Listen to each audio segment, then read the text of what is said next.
Discuss करेंगे बहुत ही common issue, और वो ये है कि फीमेल के जो फेस के ऊपर एक्सेसिव हेयरी ग्रोथ, हिर्सुटिज्म देखने को मिल रहा होता है। उसकी वजूहत के बारे में बात करें तो कुछ हार्मोनल इश्यूज भी होते हैं, और उसके अलावा मोस्टली देखा ये गया है कि उनकी अपनी वजह से ही ये प्रॉब्लम देखने को मिल रहा होता है। और उसकी वजह ये है कि जो different of label creams market के अंदर कॉस्मेटिक्स के नाम पे बेची जा रही होती हैं, तो उनके अंदर एक्सेसिव तौर पे स्टेरॉइड्स डाले गए होते हैं। स्टेरॉइड्स की वजह से जो फीमेल के फेस है उनके ऊपर एक्सेसिव बालों की ग्रोथ है वो ज्यादा हो जाती है।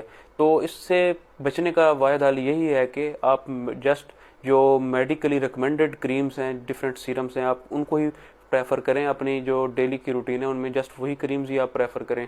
अगर आपकी एक्सेसिव हेयरी ग्रोथ अब ज्यादा हो चुकी है तो उससे बचने के लिए जो फर्स्ट स्टेप है उस पर कुछ क्रीम्स देखने को मिलती है। उनमें एफ्लोर्निथिन के नाम से क्रीम है, डिफरेंट ब्रांड्स की मार्केट में अवेलेबल है।